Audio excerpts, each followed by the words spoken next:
La existencia humana no es un flujo constante, sino una arquitectura de capas que se acumulan sobre un vacío biológico.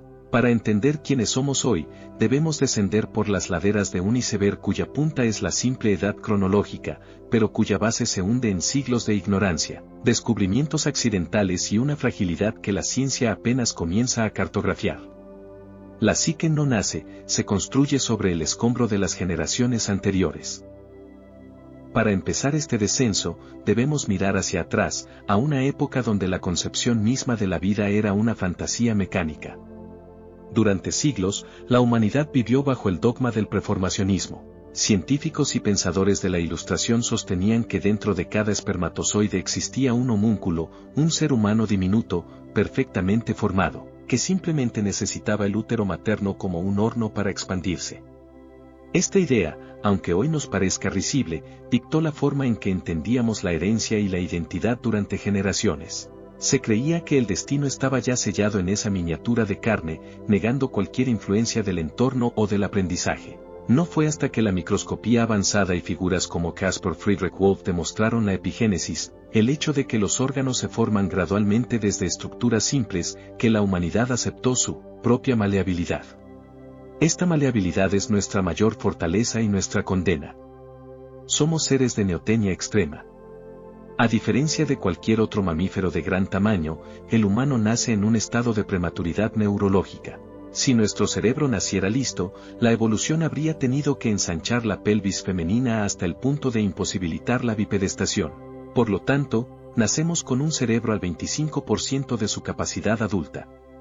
Este es el primer nivel del iceberg, la dependencia absoluta. Aquí es donde la figura del padre y la madre se convierte en algo más que una guía, se vuelven la prótesis biológica de un sistema nervioso que no puede regularse a sí mismo. En la superficie del iceberg encontramos las etapas generales. La infancia, históricamente, no siempre fue el jardín protegido que imaginamos hoy. Antes de la revolución industrial, los niños eran vistos simplemente como adultos pequeños o unidades de reemplazo. No existía la adolescencia, se pasaba de la niñez al trabajo pesado de forma inmediata. Fue la industrialización la que, paradójicamente, inventó la infancia moderna al necesitar una fuerza laboral educada, pero también fue la que trajo una de las eras más oscuras para la psique infantil. En el siglo XIX, no era extraño ver a niños de 7 años operando maquinaria textil durante 15 horas bajo el efecto del láudano. El uso de opioides y alcohol para tranquilizar a los niños era una práctica común y aceptada. Estamos hablando de una generación de infantes cuyos cerebros fueron moldeados por la adicción y el trabajo esclavo antes de haber desarrollado la capacidad de razonamiento abstracto. Descendiendo un nivel más, encontramos el concepto de las etapas del desarrollo cognitivo. Hoy, gracias a la neuropsiquiatría, sabemos que el cerebro no crece de forma lineal, sino a través de ventanas de oportunidad. Jean Piaget fue el primero en notar que un niño de 4 años no es un adulto con menos datos, sino alguien que habita una realidad lógica distinta, donde los objetos desaparecen si no se ven y la intención no cuenta tanto como el resultado físico. Pero la neuropsiquiatría moderna ha ido más allá de Piaget. Ahora entendemos la mielinización, el proceso por el cual las neuronas se recubren de una capa aislante que permite que los impulsos eléctricos viajen más rápido. Este proceso comienza en la nuca y termina en la frente, en la corteza prefrontal, la sede del juicio y la moral.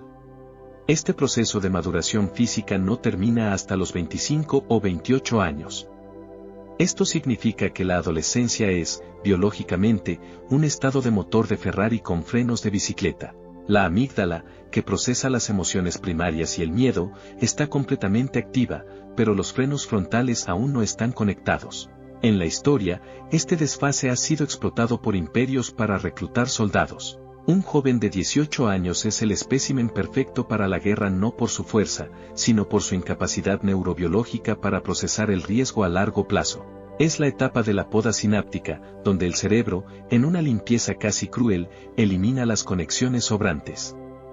Lo que no usas a los 16 años, lo pierdes para siempre.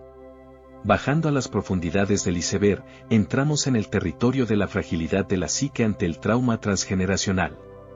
Aquí es donde la biología se vuelve corrupta.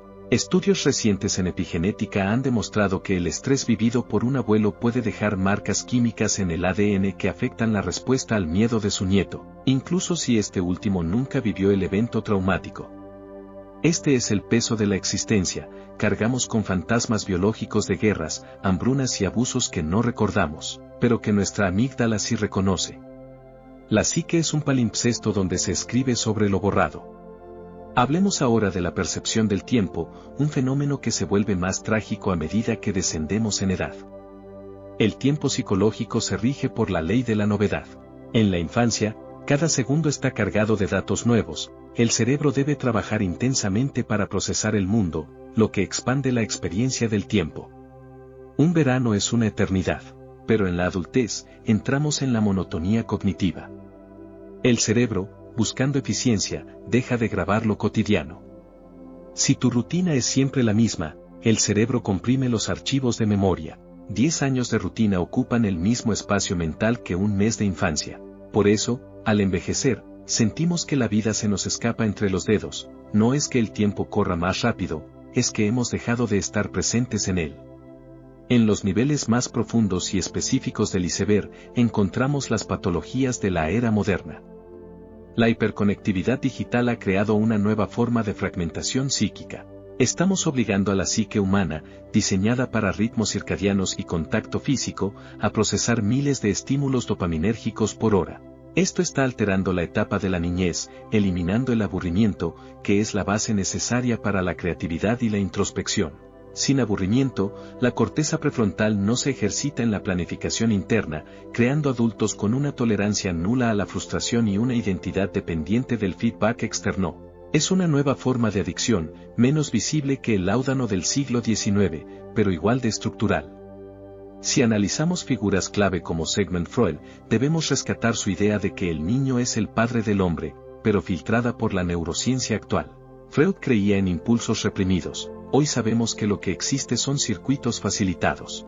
Si durante la infancia aprendiste que el mundo es un lugar donde tus necesidades no son atendidas, tu cerebro facilita las vías del cortisol. Serás un adulto estresado no por elección, sino por infraestructura neuronal. La fragilidad de la psique radica en que somos esclavos de un diseño que se formó cuando no teníamos voz ni voto sobre nuestro entorno. En la base del iceberg, en lo más oscuro y específico, llegamos a la entropía mental. La vejez no es solo el declive del cuerpo, sino la lucha final por la coherencia narrativa. Erik Erikson hablaba de la integridad frente a la desesperación. Es el momento en que el individuo mira hacia atrás y debe decidir si su vida fue una historia con sentido o un ruido aleatorio de etapas mal vividas. Aquellos que sufrieron la parentificación, niños que cuidaron a sus padres, a menudo llegan a esta etapa con un vacío insalvable, habiendo gastado su energía vital en una etapa que no les correspondía. La fragilidad absoluta se manifiesta cuando el cerebro empieza a perder sus conexiones, como en las demencias, y lo último que queda es la base del iceberg, las emociones primarias de la infancia. El anciano que llora buscando a su madre no es solo un síntoma médico, es la psique volviendo a su estado de neotenia original, cerrando el círculo de la vulnerabilidad.